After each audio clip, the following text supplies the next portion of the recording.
కొంత వ్యతిరేక భావజాలం ఉన్న వాళ్ళు కూడా చూడాల్సిన అవసరం ఉంది. రియాలిటీ ఏంటన్నది ఆలోచించాల్సిన అవసరం ఉన్నది.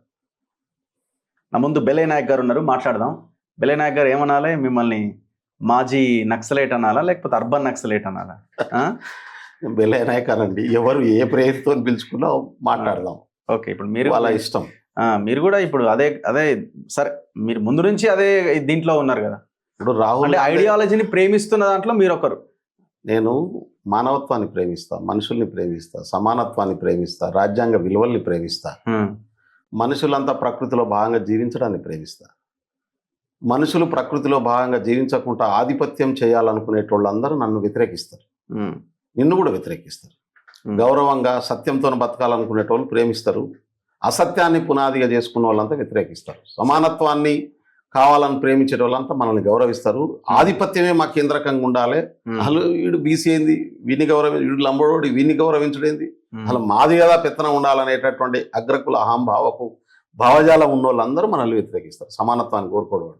ఎందుకంటే 3000 సంవత్సరాలుగా ఈ దేశంలో మొత్తం కింది వర్గాలని 90% ప్రజల్ని దోసుకొని తిన్నోళ్ళందరికీ భారత రాజ్యాంగం వచ్చిన తర్వాత సమానత్వం రావడం, ఈక్వాలిటీ రావడం, మనం వాళ్ళతో ఈక్వల్గా కూర్చోవడం, మాట్లాడడం జీర్ణం అవుతుందా? పైకి ఎంతనా మాట్లాడవచ్చు, అది రాజకీయ పార్టీలకు సంబంధం లేని వ్యవహారం. వారికి ఏ పార్టీ ఫ్రేమ్ వర్క్ లోనా ఉండొచ్చు. పార్టీల గురించి డిస్కస్ చేయాలి ఈ వీడియోలో. అటువంటి వాళ్ళందరికీ మనం అర్బన్ నక్సలైట్ లెక్కనే కనబడతాం. ఎందుకంటే భారత రాజ్యాంగమే వాళ్ళకు అర్బన్ నక్సలైట్ల కితాబ్ లెక్క కనబడతా ఉంది. ఇవాళ అంబేద్కర్ ఉంటే కూడా అర్బన్ నక్సలైట్ అయ్యేటోడు. ఇవాళ గాంధీ గారిని ఆల్రెడీ చంపేసినటువంటి వాళ్ళే కదా. నెహ్రూ అర్బన్ నక్సలైట్ వాళ్ళకు, రాహుల్ గాంధీ అర్బన్ నక్సలైట్ వాళ్ళకు. కాబట్టి మనల్ని అర్బన్ నక్సలైట్ అనడంలో పెద్ద ఆశ్చర్యం అని నేను అనుకో. సరే, ఇప్పుడు నక్సలైట్ అంటే హిడ్మా గురించి ఇప్పుడు మొత్తం చర్చ నడుస్తున్నది. ఆయన చనిపోయిన తర్వాత సోషల్ మీడియాలో అక్కడ ఇక్కడ, మేము కూడా ఛత్తీస్గఢ్ వెళ్ళొచ్చిన, మీరు కూడా ఆ వీడియోలు చూసి ఉంటారు. ఇంకా కొంత చర్చ మరింత ఇదైంది. వీడియోలు అయితే అసలు జనం మామూలుగా చూడట్లేదు, విపరీతంగా లక్షలాది మంది ఆ వీడియోలు ఏంటి అని ఏ చిన్న షార్ట్ పెట్టినా చూస్తున్నారు. ఎందుకు ఈ క్రేజ్ వచ్చింది అన్నది ఒకటి. రెండోది ఇంకోటి ఏమంటున్నారంటే, పోలీసులను చంపిన వ్యక్తికి ఎట్లా ఆదరిస్తారు, ఎట్లా ఆయనని గౌరవంగా చూస్తారు, ఎట్లా మీరు కీర్తిస్తారు అన్నది ఇంకొక క్వశ్చన్. మంచి సందర్భం, మంచి సబ్జెక్ట్ ఇది. నిజంగా చాలా విస్తృతంగా చర్చ జరగాల్సినటువంటి సబ్జెక్టు. మీరు హిడ్మా వాళ్ళ ఇంటికి పోయినరు, ఎన్నంతస్తుల బంగ్లా ఉంది వాళ్ళకు. హిడ్మా అనేటటువంటి వ్యక్తి మావోయిస్ట్ పార్టీ. ఈ దేశంలో సరే ప్రజాస్వామ్యంలో ఎన్నికల్లో వాళ్ళు పాల్గొనట్లేదు, రాజ్యాంగాన్ని వాళ్ళు నమ్మట్లేదు. కాబట్టి ఆ పార్టీ మనకు దాని విలువ ఎంత ఉన్నది, దాని కెపాసిటీ ఎంత ఉన్నదో మనకు తెలియదు. కానీ 2 సందర్భాలు నేను గుర్తు చేస్తాను. ఇప్పుడు మావోయిస్టు పార్టీకి కానీ నక్సలైట్ పార్టీకి ప్రజల్లో ఉన్నటువంటి సానుభూతి కానీ, తెలంగాణలో 1946లో స్వతంత్రం రాకముందు తెలంగాణ సాయుధ పోరాటం జరిగింది. ప్రపంచంలో రైతులు తుపాకులు పట్టుకొని చేసినటువంటి ఏకైక పోరాటం తెలంగాణ సాయుధ పోరాటం. ప్రపంచంలో ఎక్కడ జరగలేదు, ఓన్లీ తెలంగాణలో జరిగింది. అది తెలంగాణ రైతాంగ సాయుధ పోరాటం. కమ్యూనిస్ట్ పార్టీ నాయకత్వం వహించింది. ఇవాళ ఉన్నటువంటి CPI party, communist party of India. అప్పుడు ఒకటే పార్టీ ఉండే, సిపిఎం అలాగే లేదు. వీళ్ళు కలిసి నాయకత్వం వహించారు దానికి. మొదలుపెట్టిన వాళ్ళు ఎవరు? చాలా చిన్నోళ్ళు, కూలి పని చేసుకునేటోళ్ళు, దొరలకు వ్యతిరేకంగా. మా మైదం చెరువు మీరు చూస్తే, జనగామ నుంచి మనం తిరుమలగిరి పోతా ఉంటే మైదం చెరువు అనే తండా ఉంటుంది. ఓకే, ఆ తండాలో మొదలుపెట్టింది లంబడోళ్ళు. ఇస్నూరు రామచంద్రారెడ్డికి వ్యతిరేకంగా మొదలుపెట్టినటువంటి పరిస్థితి. ఎందుకు మొదలుపెట్టిర్రు? నిజాం ప్రభుత్వంలో ఆ రోజు ఉన్నటువంటి భూమిని ఎవరు కల్టివేట్ చేసినటువంటి వాళ్ళకు 50% పట్టా ఇచ్చి మిగతా 50% జాగీర్దారు తీసుకునేది. దాని మీద ఆ పట్టాకు 6% ట్యాక్స్ వసూలు చేసేది. ఈ జాగీర్దారు 25%, ఇస్నూరు రామచంద్రారెడ్డి 25% వసూలు చేసిండు, మొత్తం భూమి గుంజుకున్నాడు. మళ్ళీ పోయి చేసుకోమన్నాడు. ఇంకో దగ్గర చెరువు కట్టిన తర్వాత ఆడికొచ్చి గుంజుకున్నాడు. అప్పుడు ప్రజలు తిరుగుబాటు చేశారు. దానికి మునగాల పరగణ మన పక్కనే ఉంటుంది. మునగాల ఇవాళ తాలూకా, అప్పుడు పరగణ అదొక రాజ్యం, అప్పుడు దేశం అదొకటి. అక్కడి నుంచి వచ్చి కమ్యూనిస్ట్ పార్టీ లీడ్ చేసింది. ఆ తర్వాత అది సాయుధ పోరాటంగా మారింది. దీన్ని రిప్రజెంట్ చేయడం కోసం ఆ రోజు దర్జీగా పనిచేసుకుంటున్నటువంటి, ఒక కుట్టు మిషన్ పనిచేసుకున్నటువంటి షేక్ బందగి, ఆయన ఏంది బట్టలు కుట్టేటోడు.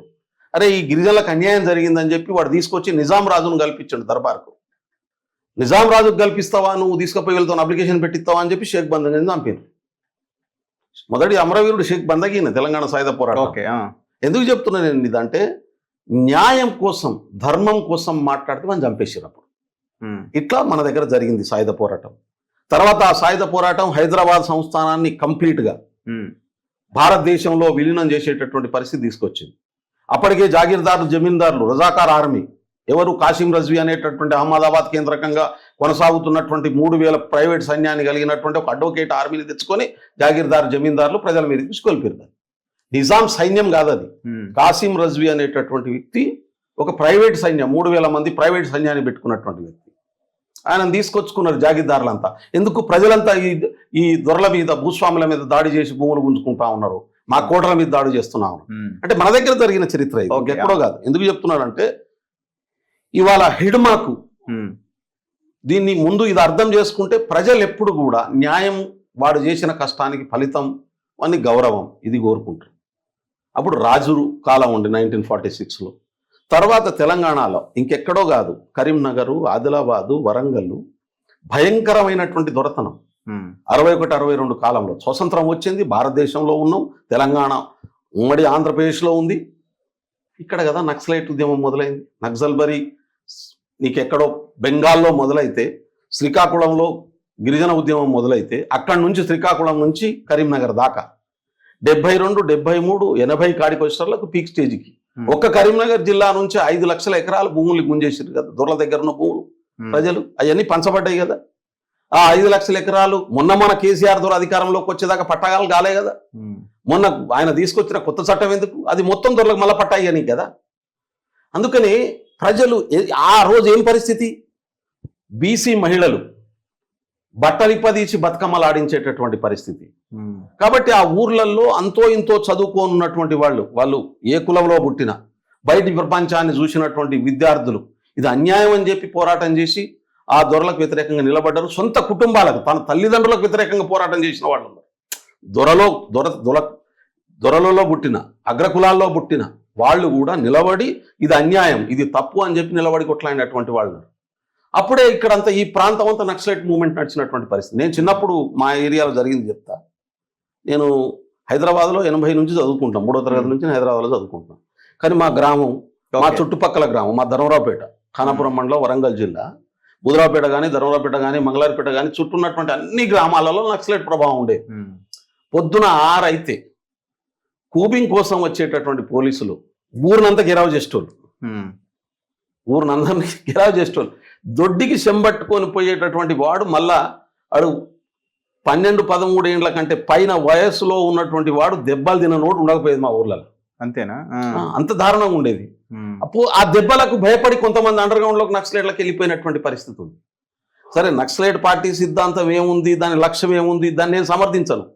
కానీ ఈ దురతనానికి వ్యతిరేకంగా రాజ్యాంగబద్ధ పాలన నడవాల్సినటువంటి చోటు నడవనప్పుడు, ప్రజలకు రాజ్యాంగ అధికారం యంత్రాంగం అందుబాటులో లేని దగ్గర, ఇప్పుడు నీకు ఆదిలాబాద్ కానీ, కరీంనగర్ కానీ అడవులలో నీకు పోలీస్ ఈ ఫారెస్ట్ వాళ్ళ హరాస్మెంట్ మామూలుగా ఉండేదా? ఫారెస్ట్ వాళ్ళ హరాస్మెంట్ తక్కువ ఉండేదా? నీకు ఇప్పుడు ఛత్తీస్గఢ్లో ఇప్పటికి తక్కువ ఉందా ఫారెస్ట్ అధికారుల హరాస్మెంట్?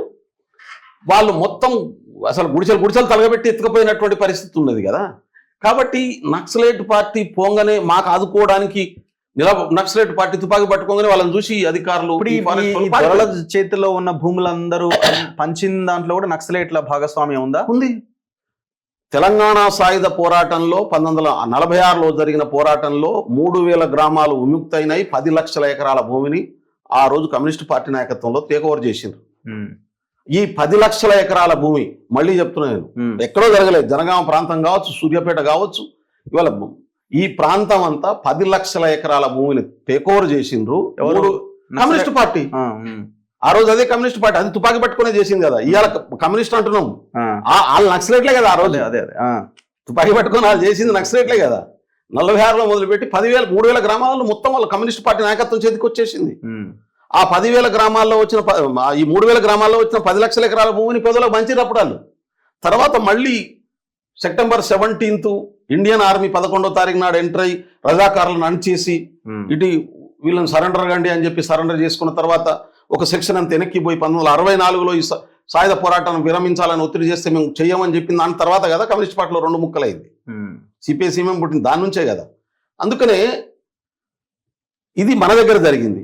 ఆ తర్వాత నక్సలైట్ మూవ్మెంట్లో కూడా కొన్ని 1000 ఎకరాలు, లక్షల ఎకరాలు పంచబడ్డాయి, భూస్వాముల నుంచి ఇచ్చేయబడ్డాయి.